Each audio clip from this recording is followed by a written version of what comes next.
Let's come dot to the point. Which type of equations are we interested today? We are interested in second degree, that is quadratic. So what's a quadratic polynomial? A second degree polynomial in which the highest degree is 2 is called a quadratic polynomial. That means if you observe the word highest degree, that equation should not have more than 2 as its power, right? So what are the allowed degrees?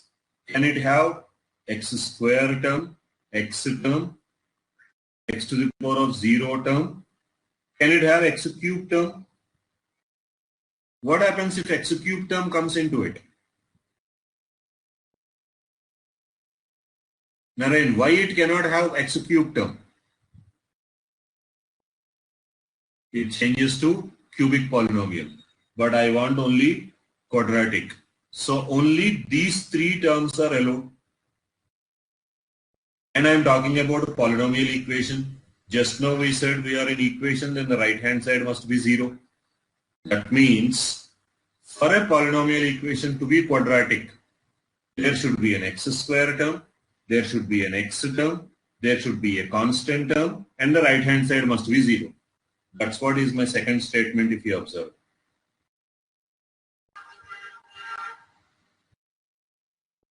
Look at that equation which I kept in the box.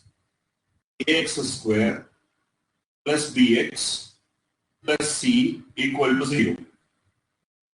What is the degree of that polynomial? What are the different powers available? Ax square degree is 2, power is 2. Bx power is 1. C power is 0. 0, right hand side, that is also a constant, so the power is 0. So what is the highest power? 2. So is it quadratic equation? Now I am asking a question to all of you. Why this word a not equal to 0? What happens if a becomes 0? Why should I mention it in the definition? A is not equal to 0. Why is it a part of the definition? In a quadratic equation, why is a not possible to be 0?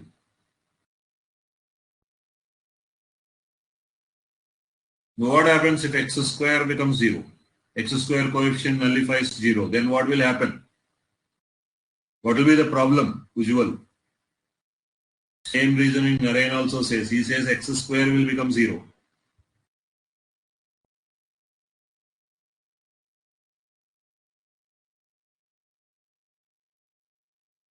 Correct.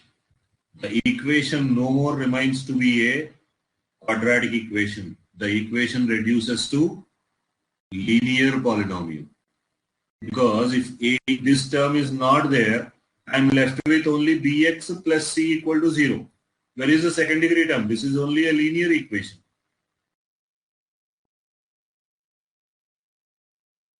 Isn't it? So any quadratic equation should be of the form ax square plus bx plus c equal to 0. The equation should be of this form only where a cannot be 0. The x square term should be present. Then only the equation is called quadratic. Is this clear now to all?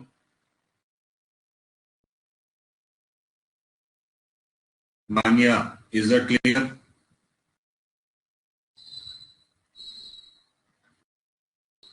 Shreya?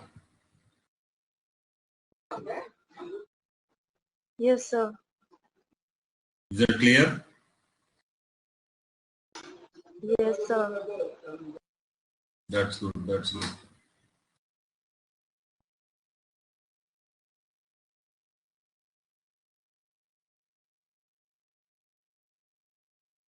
So what I do is, because there is a huge discrepancy in the numbers, we got Shreya joined us a little late, and only 3 of you out of 8 are present today because of some miscommunication at either end.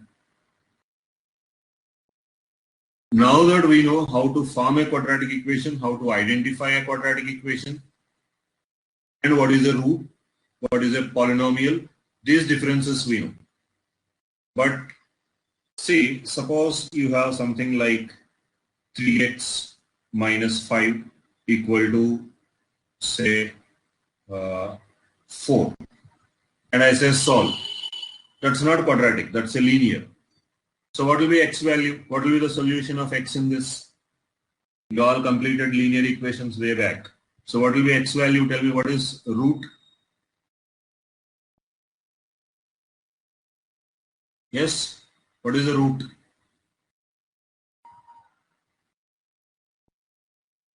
Ujjwal says it is 3.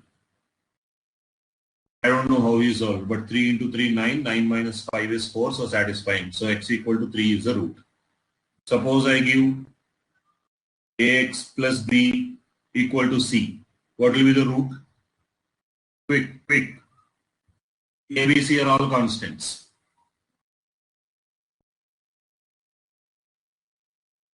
Why 1? What happens if you put 1? You'll get A plus B equal to C, Naren.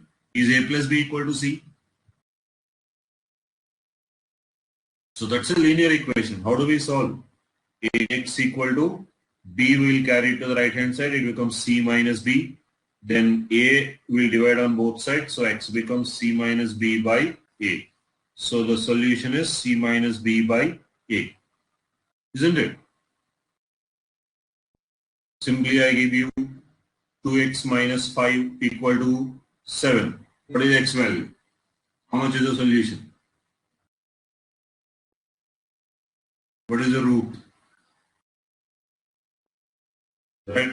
Ujjwal, x is 6. So solving a linear equation is easy. Definitely not a big difference. Suppose I give you x square equal to 9. Now here this is not linear. In fact, this is quadratic. What are the values of x? Naren says 3. Anybody else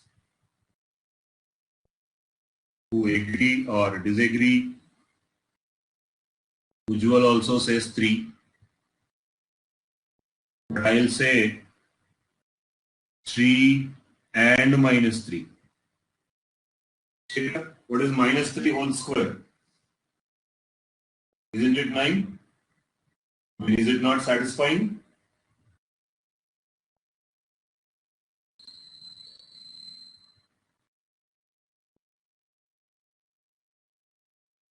So x square equal to 9, quadratic equation. The roots are easy. I can observe, I can calculate, I can do some simple mathematical operations and get the value. Yes, Ujjwal, you are trying to say something.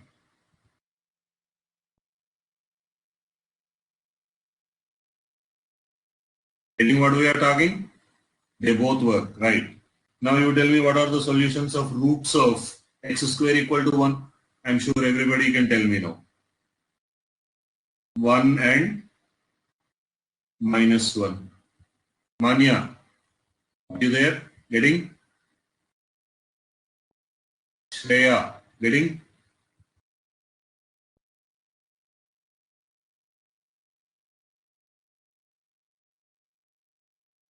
So all these solutions I'm doing it by observation only.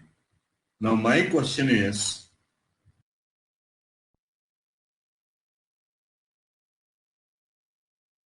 what are the solutions? Can we observe and solve simply? Not possible. Because observation doesn't give me the value of x which satisfies. Or I should keep on putting x equal to 0, x equal to 1, x equal to half, x equal to minus 2, x equal to 5. How many values should I keep on putting? So these problem cannot be solved as simple as these equations. Agree with me? Now what is my next class going to be is, unlike the simple methods of solving, let's standardize and get a solution to these quadratic equations. So in the next class, what we are going to do is, we'll try to solve a general quadratic equation by different methods. One of the method that is visible on this particular screen is factoring method. If factorization doesn't work, there is another method. If that also doesn't work, then we have a different method which is directly formula based. So the next class we'll see how to solve quadratic equations in as simple way as that we solved these linear equations and simple equations. Is that clear to all? Anything that we discussed today that you have some doubt or you wanted to share?